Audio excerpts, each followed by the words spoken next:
At Vibra Finance, we seek out the hidden gems in cryptocurrency. We will tailor your portfolio to work for you.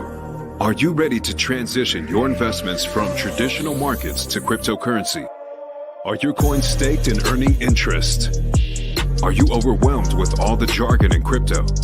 Is your portfolio underperforming and you want to reposition into consistent winning blue chip coins and viable projects? Do you feel like you missed out on DeFi, Metaverse, and NFTs? Here at Vibra Finance, we provide you with the data, skills, and tools you need to stay on top of the digital asset market. Vibra Finance. We are the future of crypto.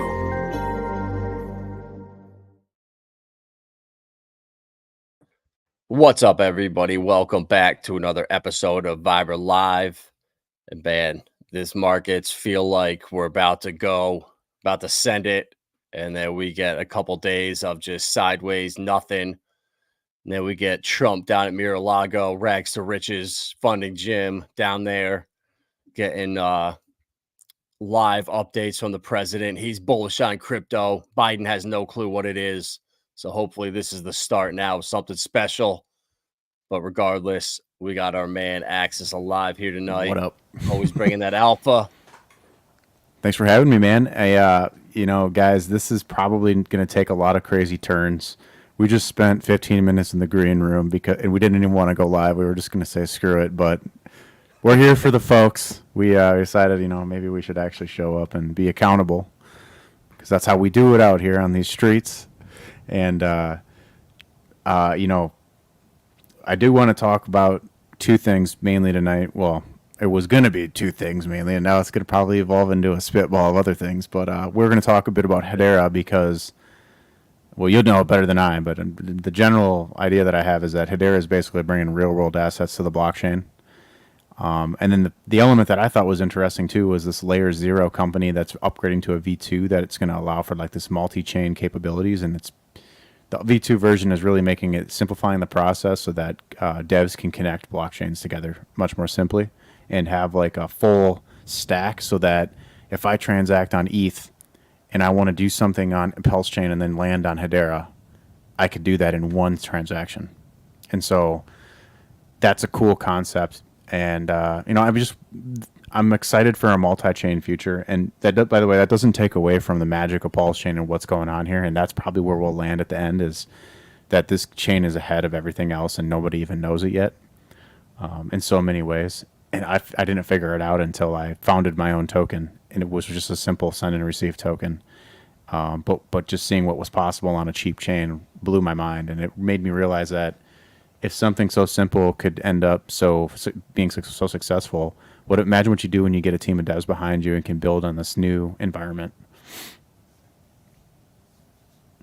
Yeah, bro. And that thing, it's just because I talk about other stuff, it doesn't mean that I don't love Pulse Chain. Like, I'm just as bullish on Pulse Chain as I am on the Hedera stuff, as I am on the Stellar stuff. I got 3 or 4 ecosystems that I'm just as bullish on because they all do different things. It's not like all 4 of them are games trying to become casinos and one of them's going to, survive. The others are going to fall out. Like, all these different things solve different issues, work on different problems. Like, they're trying to, each chain is trying to solve a specific problem instead of one world global computer that's going to do it all. We're heading towards a future where each chain is going to target a problem, solve the problem, and become super valuable for it. And that's how industry works. You can't have the same guy that mints metal out of the ground also build cars and houses, and you know what I mean? You can't have, so you need to decentralize all the different processes in a supply chain. It never made sense when you really think about it to have one money fits all type situation when you're talking in blockchain, and it doesn't work for the real world either. Right. And that's, bro, I'm with you. And that's what the future is going to be so bright. Because right now, we're all on these almost like not walled off gardens, but we're on our own islands almost. And it is tough when you're on Pulse Chain if you want to try to bridge out somewhere. It's not easy for first time people, but it's getting simpler. More options are coming. And once we have that ability to where you can just do a transaction and send it somewhere and I can have it show up on Hedera, have it show up on, whatever chain I want. That's going to be beautiful. And then, just some of the other stuff, I was telling you about the Bank Social the other day, the NFTs that had just launched. I'll just bring this site up right now since we're going to be going all over the place. Yeah. But this is a decentralized credit union, and they're tackling a bunch of different problems that the industry faces right now. If there's no IDs right now, you can't recover stuff. So the decentralized recovery they're working on, once we have our digital IDs that verify everything with one KYC, we're going to be able to hold our assets with them, and we're going to be able to put them into mutual funds, all kinds of different opportunities to earn yield on. The most important thing is they're not a sitting up there. You have all your stuff on your ledger. That's great. You can hide it somewhere. You can make 4 copies of your seed phrase. But at the end of the day, you're in possession of that. If your crypto can be on a place like this where it's insured, no one can touch it. There's clawbacks built in case you do something wrong. And they're building out what I think is the future, where you have an AI system inside your wallet, and it's able to tell you if anything is a phishing scam, if it's not real. And it's basically a warning system for people so you can't get scammed. And I thought that was just so cool. Yeah, well, this is exactly what, we got a guy in the boardroom over at accessalive.com. He goes by Yabs. You might have seen him on a recent RG3 Friday night effing hangout stream. And it was like a week later, he decided we connected and he joined up. And I mean, he's all about bringing down the borders and the difficulty level so that you can get into this stuff and you can make a mistake and not get murdered for it, basically. And this seems like, I mean, look, I haven't done any research on this, but just the thought process of that this is where the industry is heading, it makes logical sense. It's the logical next step in the evolution of decentralized finance. So, I mean, I can get behind something like that. Do I think this is a one size fits all? Every crypto user is going to use this and need this? No, but if you want to onboard the world, you're going to need more and more tools like this to give people options and make sure that there is some sort of a safety net, so that if you can't lose $1 billion overnight, for example. Exactly, bro. And like I've been doing consulting now for a couple of years. It's what I do every day. I'm onboarding people into crypto. So I see the problems when I'm like super passionate about something. It's like you see everything here. It's the best opportunity to invest in. And people just don't see it, or they see it and they're like, I don't know. I don't want to be responsible for that. I thought this was like technology. And you're telling me I need to potentially fake my death if it gets bad. And I'm like, yeah, if it gets bad, you wouldn't have to. Yeah. But, with stuff like this, certain people, they can say, all right, so I can just put my stuff over here and I can't lose it. I can't get hacked. I can't do anything wrong. And it's insured. Yup, it is. Okay, I'm in. And if I had that right now, a lot of people that I talk to would be in crypto right now versus being on the fence. Yep, and I've experienced the same. Mm-hmm. And this is just like one of the steps, with the AI system in your wallet. And they have their own app where you can keep your crypto in. Like you don't have to move it into their accounts there that are KYC mandatory. But if you want to earn yield on them in the bear market, you're going to have to. But I have no problem with that stuff.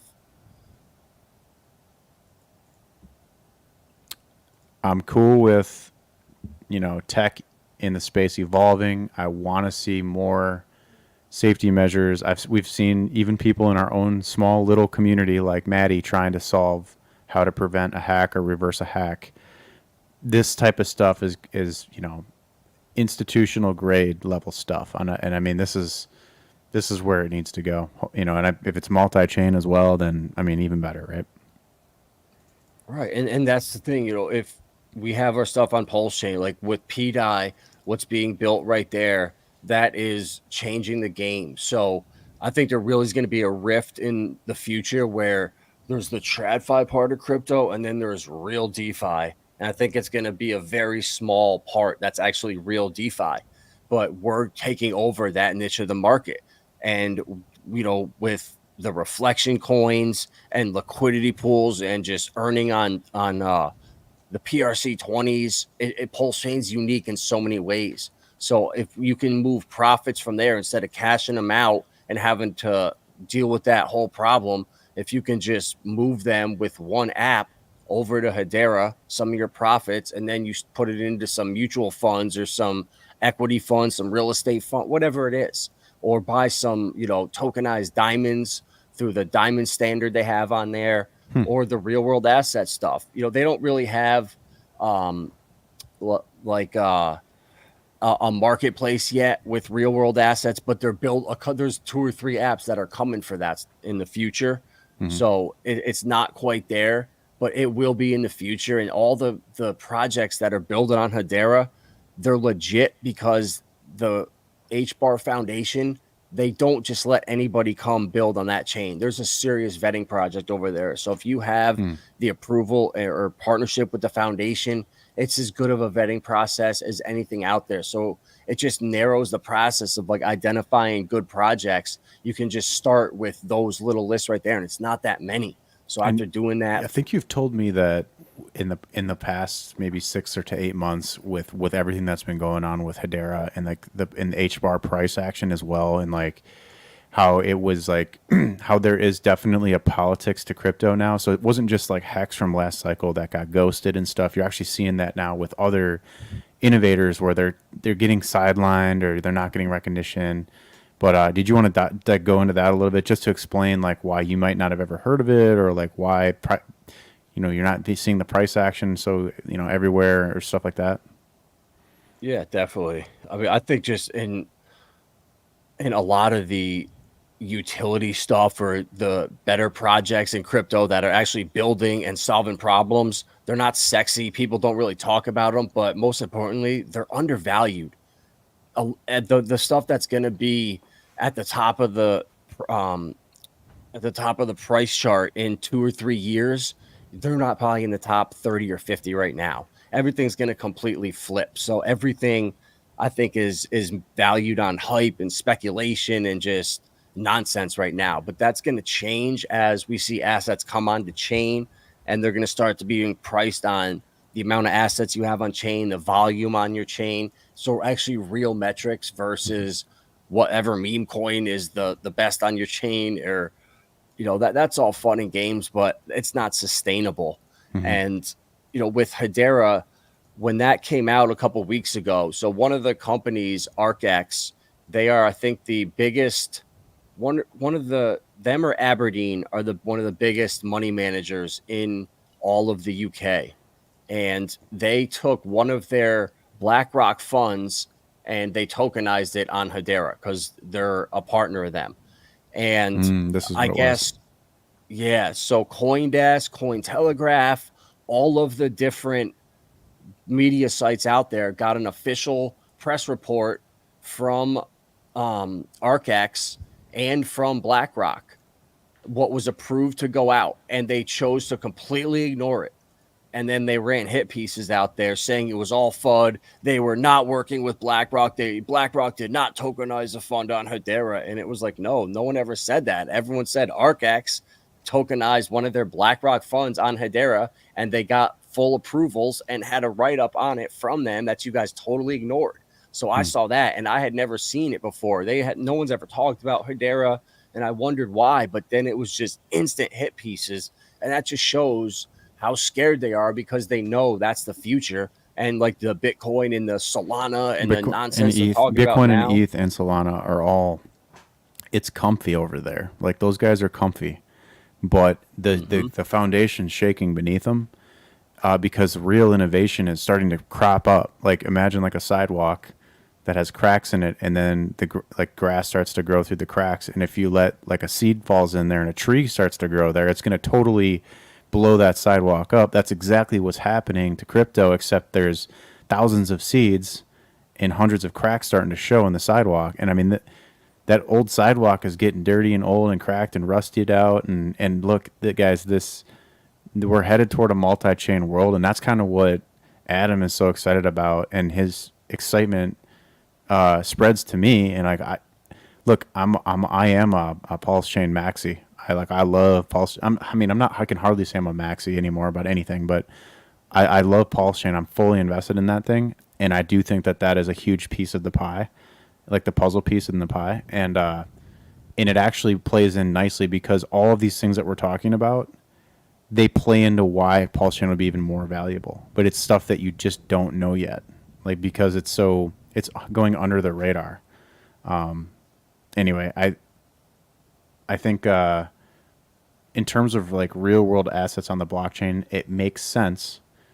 Here's an exciting little angle we could take for a second. It makes sense that if some of the stuff that Rig Service is digging up is true about the 8th and 9th layer on the blockchain, and how that you can store value inside of a container, inside of a container, inside of a container, inside of a container, 8 or 9 levels deep, and avoid detection, you could actually start to create value, secretly on a chain, and that value could be Ethereum based, it could be, Bitcoin based, wrap Bitcoin or whatever, or it could be like real estate, or it could be anything, because an NFT can really represent any kind of value because money is just fugazi. Like, so you can actually, the blockchain is more real than the money sitting in a centralized server, is what I'm trying to say. And it's really that the world, and this kind of goes philosophically now, conceptually, the world is about to flip that upside down, and we're gonna understand that the immutable ledger of the blockchain is more real and more permanent and more sound than any fiat centralized server money. And so, I kind of went a few levels deeper with this, but so something like Hedera, tokenizing a fund, it's a BlackRock fund, right? Doing that and putting that on there, that's just like step one, and that's the public version of it. So what's going on with these Bitcoin and ETH billionaires that see the writing on the wall, these devs that literally created stable coins backed by crypto value? These guys they are manipulating, warping, and changing reality of what is real, what is money. They're changing the game. They're flipping the chessboard upside down on central bankers. And central bankers are like the old sidewalk. And all these kids are popping up and they're planting seeds all over. And this shit's about to blow up. Mm-hmm. And well, like what you were just saying with like that 8th layer on Pulse chain there. I mean, I wouldn't even say like it's like a secrecy layer. It's more of we have our right to do stuff without the public seeing it. So having these guys, whether it's devs or companies test stuff, whoever it is, they have the God-given right to do that without me snooping around and seeing what they're doing. If you have a business and you're testing something, you want to bring it from where you are now into Web3 onto the blockchain, you should be able to test stuff, to run AI system, do whatever it is, gather whatever information you need without me and my friends snooping around there and watching your wallets and posting on Twitter every move you're making. So it's like that's ridiculous. There needs to be that layer of privacy there.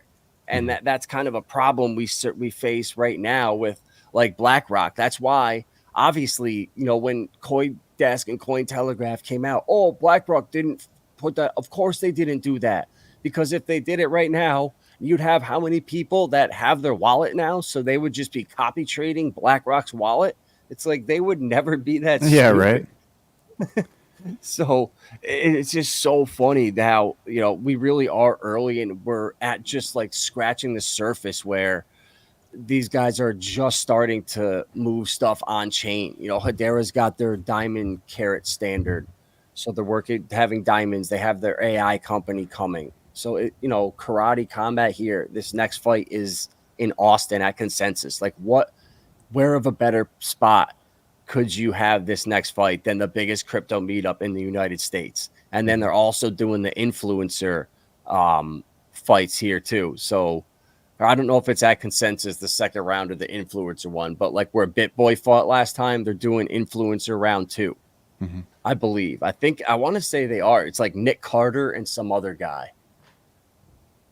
But it's just it it brings people there. Everybody loves it. Everyone that I've told about it, that's watched the fights, that's bet on them because you can't lose. I mean, everybody's loved it. Nobody's been like, dude, this shit was so stupid. I mean, literally every person has been like, dude, this was awesome. Thank you so much for showing me this. I had a blast. I won a bunch of coins. So when I see that, like everybody says the same thing, I know that's something that's special. I don't get that very often when I show the same stuff to everybody, and maybe 3 or 4 of the projects out of the 20 or 30, everybody was like, "Oh, dude, that sounds amazing. I'm in." So those 3 or 4, I know then. Okay, oh shit, those ones are special. That's alpha that you get from the market, right? You're telling people that you anywhere from experts, advanced to no coiners, and you're getting this feedback, and that's invaluable. And I think you deserve some recognition for that. I mean, can share the similar experience in my own, like, running a group of 169 people right now.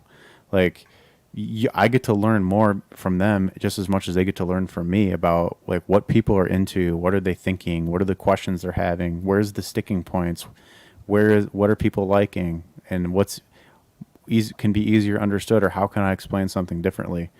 That's all valuable stuff. I mean, like, when people say in a year from now, when everything on Pulse Chain's up 100x, like, and they say, oh, Pulse Chain's a scam, but it's up 100, 200x. And it's like, you didn't work for it or whatever. Like, no, Adam and I were fucking out here working hard for it, dude. Like, it's been fun. It's fun to be able to wake up every day and do what you love.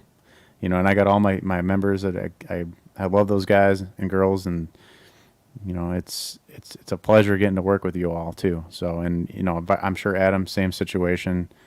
You've probably met the whole gamut of different kinds of people, and crypto brings, like, the craziest different types of people together in so many ways. And it's a magical thing, man. It's definitely a peaceful takeover for sure. And, it's awesome. Yeah.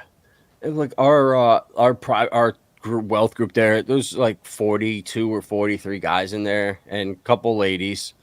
And not one person has ever complained. Everybody is super happy, super grateful that people are there to take their time to help them out. And, like, that's what it's about. It's just everybody learning together. It's not just like, oh, I'm in here, these are the coins, you have to buy them or you're kicked out of the group. It's like, no, that's not how this works. Like, we're here to all grow together. Like, this is I do I'm that trying too. to get people to step back and take this as like more of like an 8 to 10 year game, not just, oh, we're going to get rich in the next year and dump everything. It's like, okay, then what? Then you got to pay taxes. Then you got to reinvest it. Now you're stuck on this pretty much the same problem in 2 or 3 years down the road. Yep. Exactly. Like, you have to be playing crypto. If you're under the age of, I would even say 60, like, you should be playing this game for a 10-year swing, because the gains are just so much better. And, like, I mean, you're talking like generationally life-changing gains.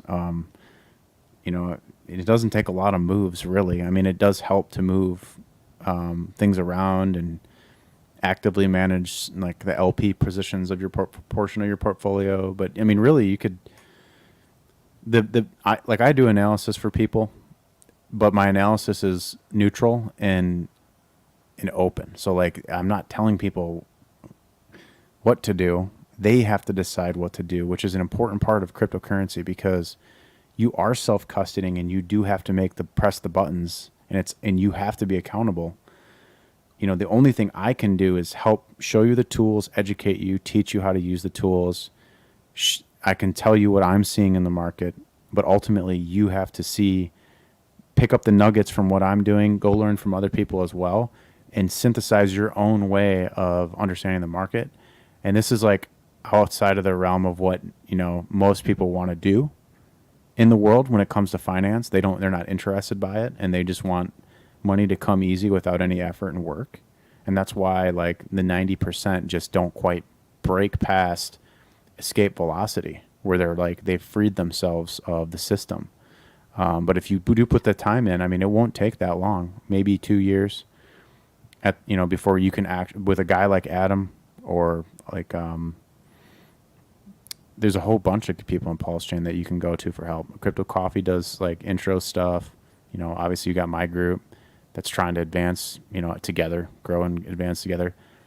Like, with under somebody's wing like that's got 5-10 years of experience, it can really accelerate that path. And I know most of the people in here, like, listening, are definitely in that boat where like you guys are mostly probably advanced, on the, at least for sure on the pulse chain stuff, and Ethereum for sure advanced in the how to do the stuff and how to make basic plays. But I mean, this game goes deep and it's exciting. I mean, it's like there's a infinite number of ways to play the game, and it just keeps getting better. Like the game, there's only more opportunity, and I keep telling people, Pulse Chain is like a gold rush right now.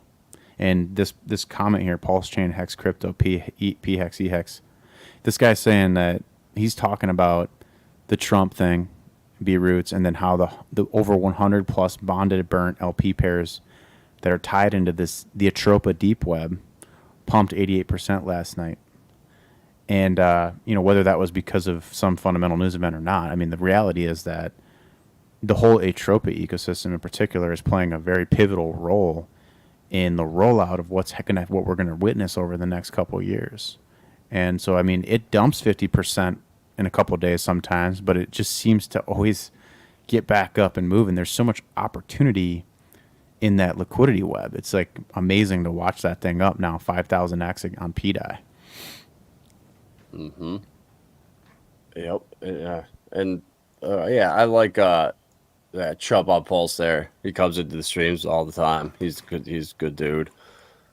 And yeah, it's you just see it, bro, with what Sonny's built, with what Coach TG Zen, with Goo God, with Alien. I mean, this is a different way. It's DeFi 2.0, just like in 2020 when Hex created DeFi Summer.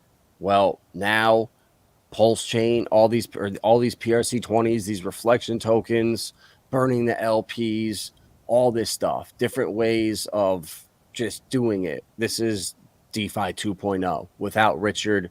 He's been here, but I think he tried to make those pairs with Link and Ave, and he fractured the community even more. They couldn't see what was going on, so it was horrible. So he had to pull them, I think, to stop the bleeding in the community, which was like I saw that, and that's what really frustrated me. It's like these guys are so far removed from what's going on.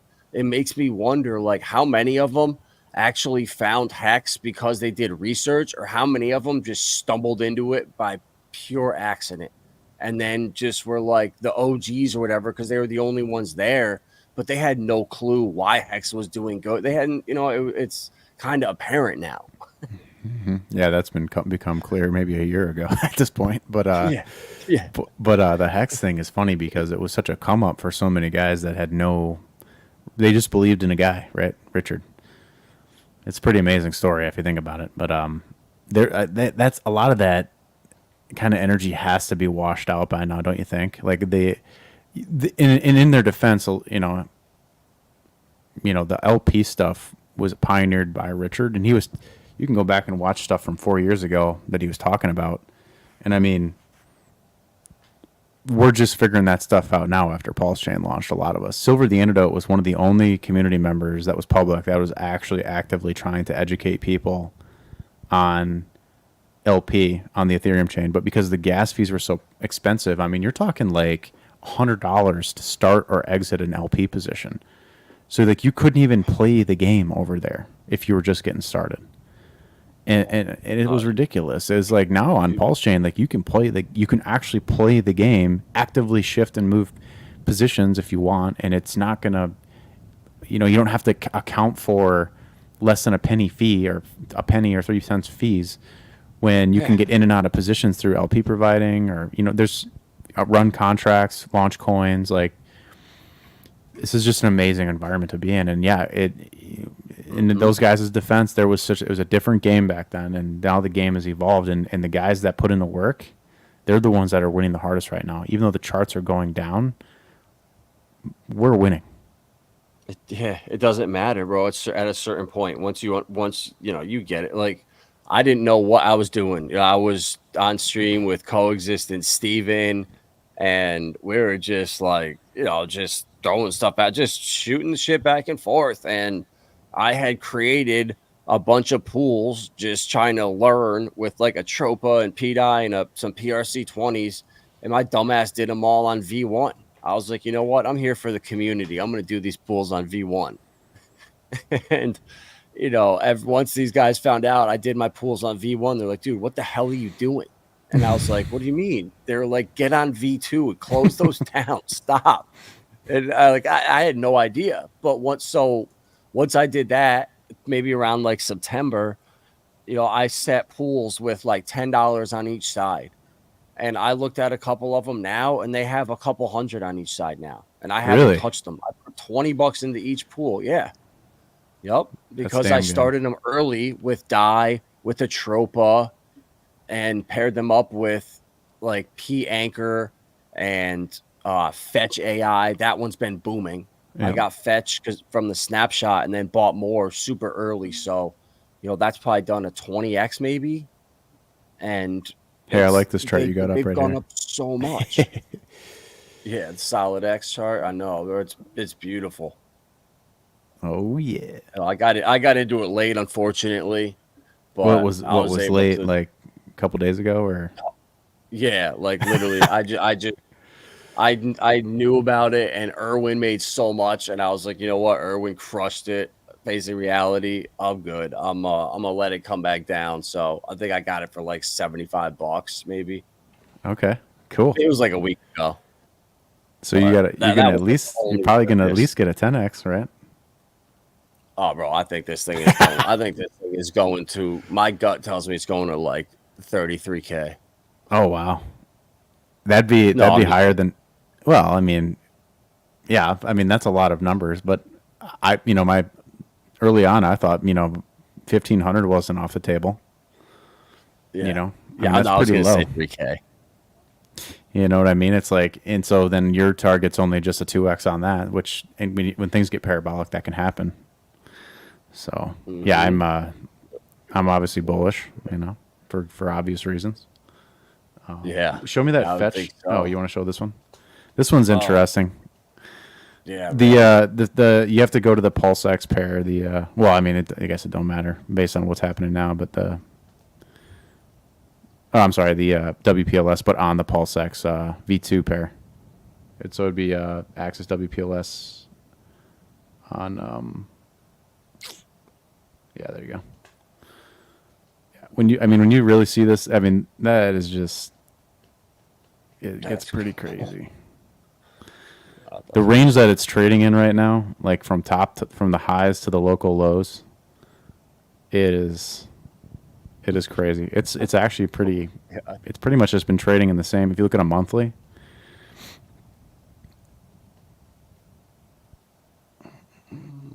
I mean, it's pretty much just doing consistently. Like these monthly candles are going to tell you more than anything, pretty much. Yeah. Yeah, that's nice, bro. That's up to 100K. Did you see that coming when you first launched it? No, dude. How could any founder sit there and say that? Like, oh, my coin's going to go from sub penny to 100K. No, I didn't see that. Like, what'd you realistically think? Like, all right, if this gets crazy, if like people just like FOMO in and just like play around with it. I had no, dude. I thought maybe like $150 or maybe like $1,000 would be like interesting, because then maybe we'd get whale action. But when the price actually hit $100, and like based on the holder counts and how we're steadily climbing, at that point I knew that we could hit higher prices. Yeah. But when I launched it, I had no idea, to be honest. I didn't have any, I didn't promote it for so long. Yeah. So it's been a wild ride, and it's not done yet. Show me I wanted to see that fetch chart too when you get a chance. Oh. Yeah, bro. Fetch is I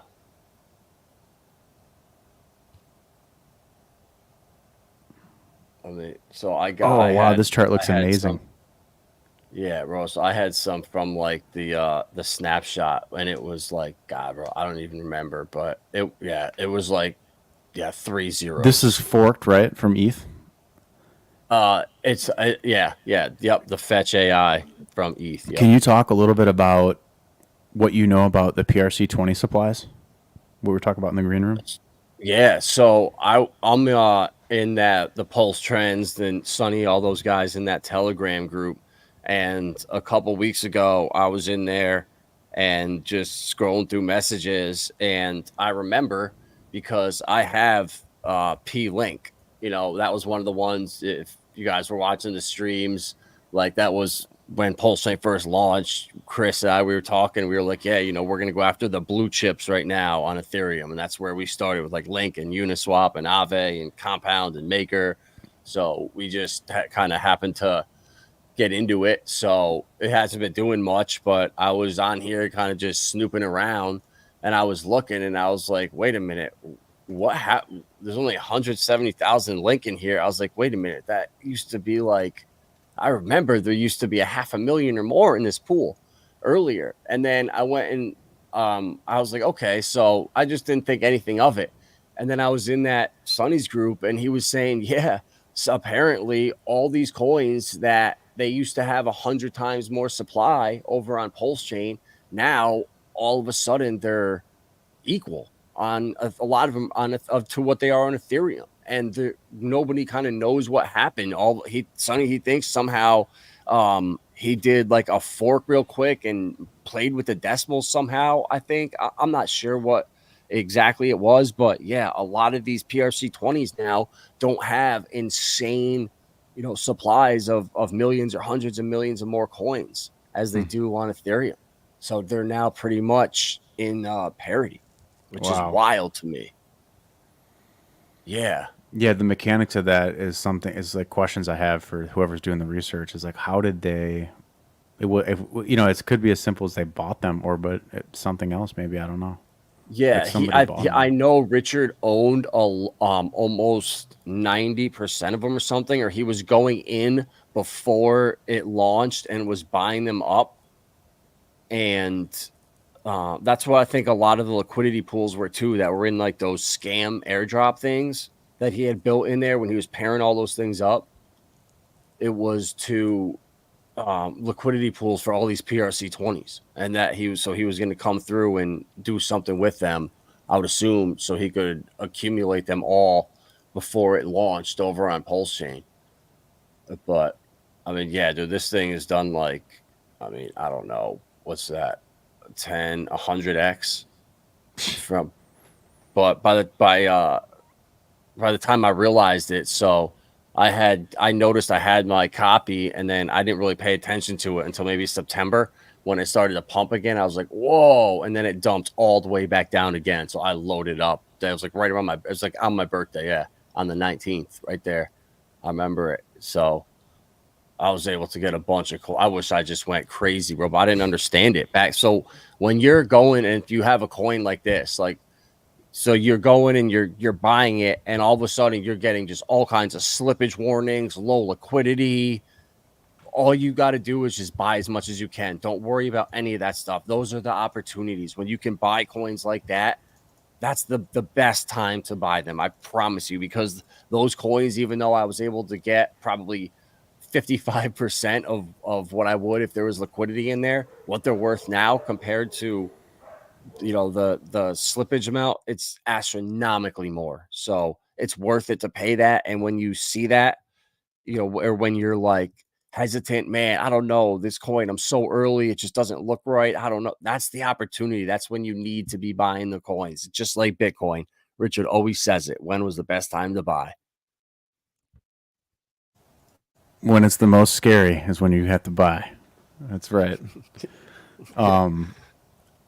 Question for you on this one, and this, you can take this to any of the copied tokens. Is there liquidity routes that you can actually get something on the other side of the pair, or is there, like, does it fetch? Is it paired with anything deeper, like, or is this the only?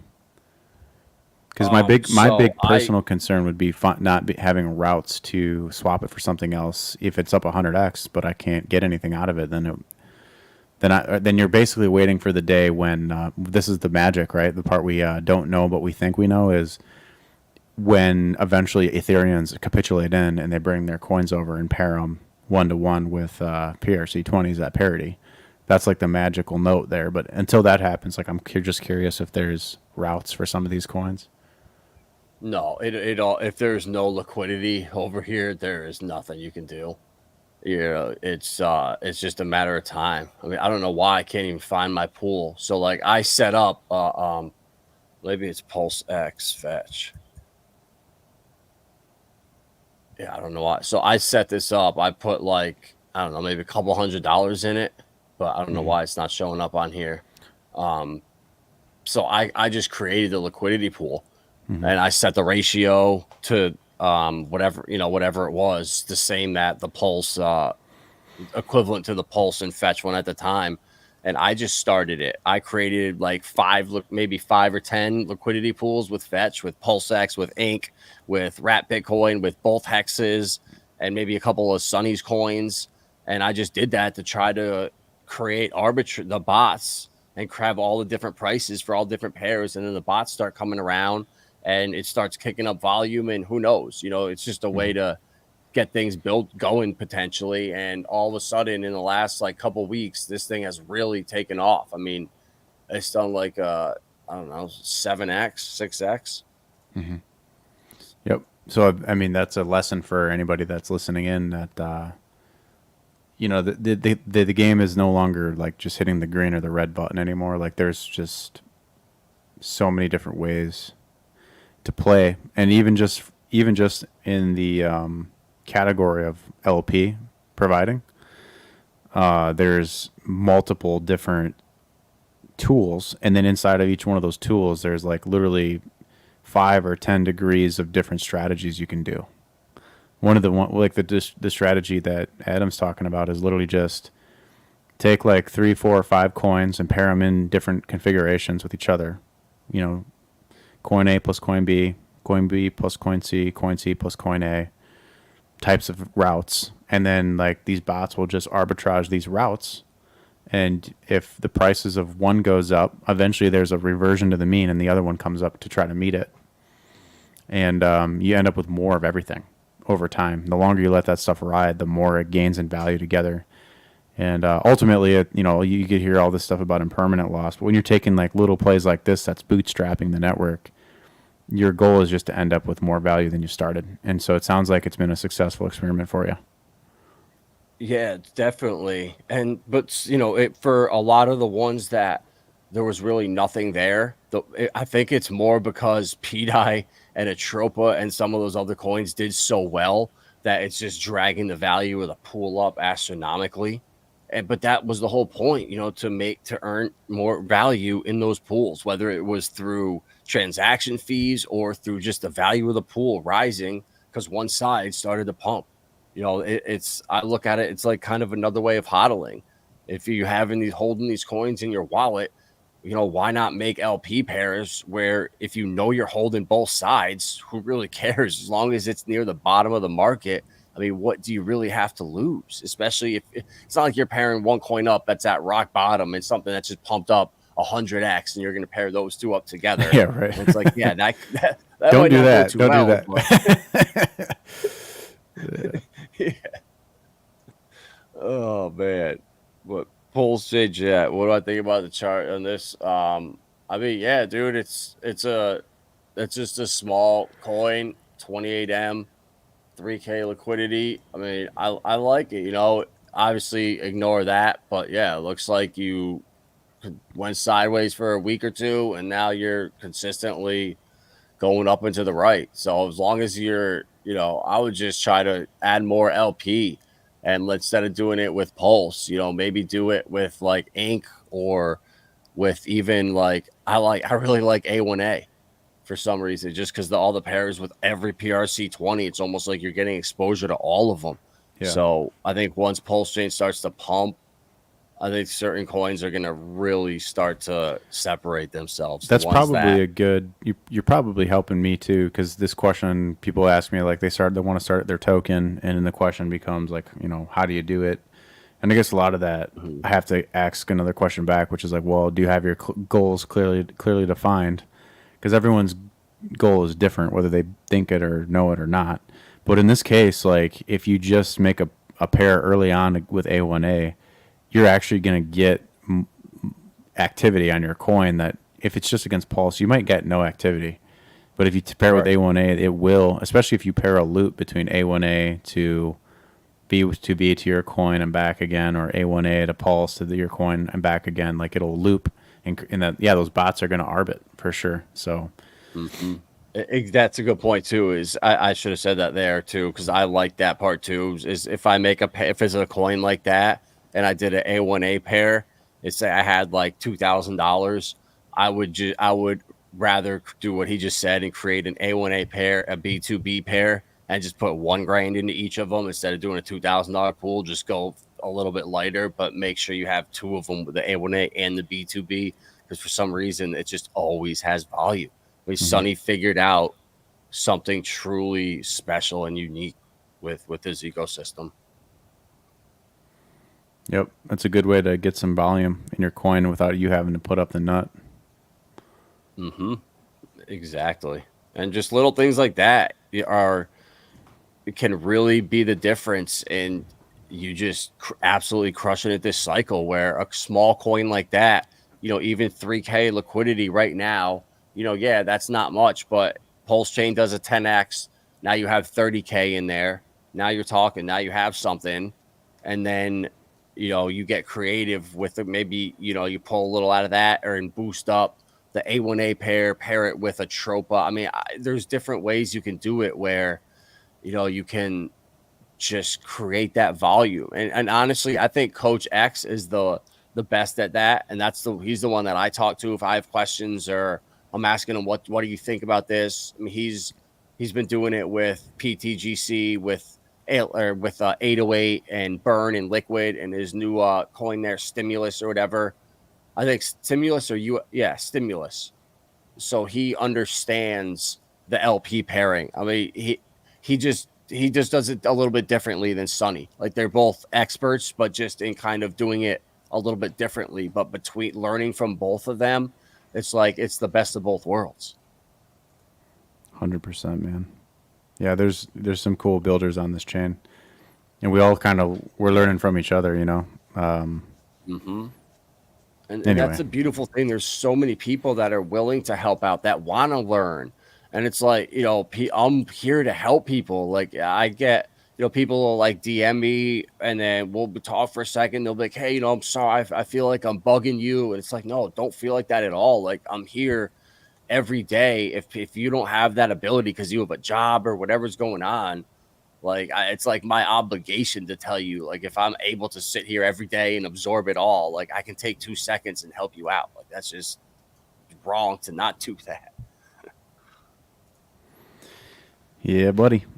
Well, we're coming up on an hour. I probably got another 15 since we started late. What else do we want to talk about? This is the DEX on Hedera, right? The saucer swap? Yeah. Yep. Yeah, saucer swap is the DEX over there, and the volume is going up like crazy. They have the liquidity pools over here are sick. I like this interface. They're completely different than Pulse Chain, but so I have, with the pre-sale for this coin, you had to buy these NFTs, and then that got you a certain amount of tokens. But if you got a full set, you got a fourth NFT, the electromagnetic one, and that gives you a bonus, and it's called the Larry reward. So it adds at the end of the month, they have a giant pool that they collect, and they give those rewards back to the NFT holders. So they have a pair here. Look at this, the USDC pair, and it pays up to 19% APR if you have the Larry NFTs. So this next bear market, I'm going to take a bunch of profits from Pulse Chain, wherever.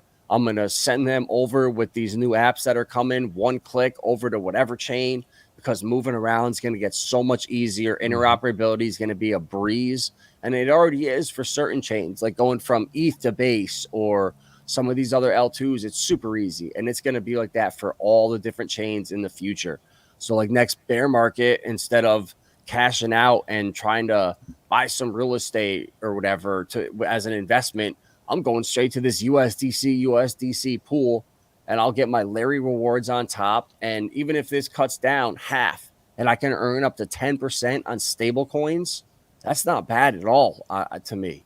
So is that a native Is that a native USDC to Hedera and then The and then a Hedera, bridged in one? yes, yeah. This is the Hedera token service one. So there's two of them. The Gotcha. native exactly, and the bridged in, just like on Pulse Chain, where you can pair up PDI and DAI. Yeah, dude, that's gonna get so. Yeah, but how do they? It's just that the mechanisms are different with that. So Yeah, how we're getting ours it, to peg is completely unique from how that one got pegged. But that one's pegged by because it's backed by collateral or something. yeah, it's a little bit different, and like this. Interesting. So with liquid staking, right? So Saucer Swap is the Pulse X. So when I take my Saucer Swap and I stake it, I get X sauce, and that X sauce goes right into my wallet, and it's ratioed. One X sauce is worth like 1.22 sauce. So as it's staked, I just keep earning more X sauce into my wallet. And then I can just swap it or sell it. So I don't ever have to unstake again if I don't want to. I can just sell it right out of my wallet. And I could then take it and say, all right, I'm going to unstake half of it. And I'm going to just pair it up because they trade pretty at the same ratio always. They don't ever move. I can throw those two into a pair. And then H bar and H bar X. And then the USDC pair. So, one of them, you find the best ratios and you can earn almost 10% over here. And I just think it's cool. It's just a little bit different than Pulse X, but they found ways to make it juicy. Yeah. So to your point about the end of the bear or the end of the bull and making those decisions about going back into the real world, like with your capital and doing real estate or not. This is a conversation that I had with Corey and Dane the other day. And they said that 12 to 15% is like the target that they're looking for ROI on, and all they have to do is put the capital up. That there's no management, they're not purchasing the property themselves. They're not doing any of the work. They don't have to deal with tenants. That's all handled. But you just get you have your input cost or your input investment, and then you're just making back, let's say 15%. But what we're saying is that you could technically stay in crypto and not have to deal with any of that bullshit and earn 15 to 20% on a stable pool, stable to stable, and preserve your value and just earn 15% for 2 years while we're in a bear market. And then when things start looking good again, just come back in and clean up when things are down 85%. Yeah, and typically a bear market means the recession sucks. So if you can make even 8% in the bear market when everyone else is getting -4, you're crushing it. Like when the bear minus 85%. Yeah. Your goal is to literally just preserve and stay even when it gets bad. You don't even care about making money. You just want to, you don't want to lose, and that's a great way. And like this is another one that I've been paying attention to, this Galileo protocol. They're working with Quant and LCX Exchange, which is going to be one of the chosen exchanges. But they have like high-end NFTs that are programmable. And they're all these luxury Gucci bags and purses and sunglasses and all kinds of stuff. But what's cool is it prevents the black market. You can't counterfeit stuff. And they have diamonds on here, bro. They got all kinds of stuff. So like these are other ways where you can buy, actual bricks of platinum or gold that have diamonds inserted into them, and then they mail you the bar. So you know exactly how much it's worth, and it's never going to really move from the value of the metals and the gems inside of it. And so there's multiple ways where, you could even buy, if you know what you're doing with like a Rolex watch or something. If you spend 15, 20 grand and get something that is going to increase in value because it's a very short made watch or something like that, or someone that's not just a real common or whatever. I'm not too sure, but there's a lot of different ways out here where you can, buy NFTs. You could even come here and buy a Ferrari, bro. Like they have all kinds of stuff with art and Ferrari, high-end cars, watches, bro. It's crazy. So this is just like one of the things that I've been paying attention to for a couple of years. Is this so when they're saying this, is this basically putting, like, let's say if you're talking a car, are they putting the pink slip on the blockchain and then that's transferring ownership of it? Exactly. Yep. Okay. Exactly. Everything. Yeah. Like you have to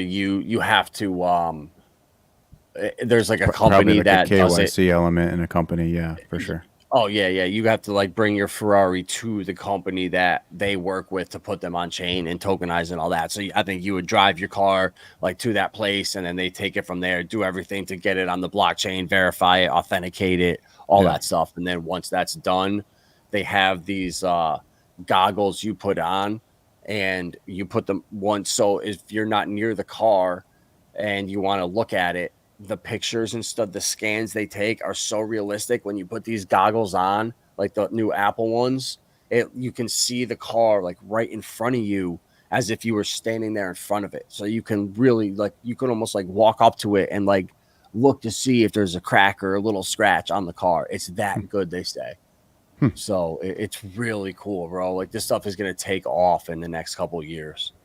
A lot of money to be made here.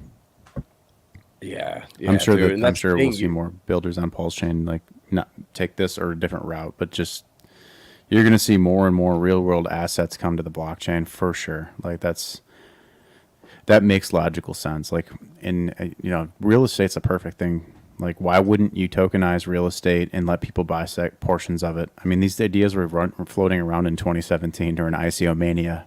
You remember that? And now NFTs kind of is a way to solve that problem.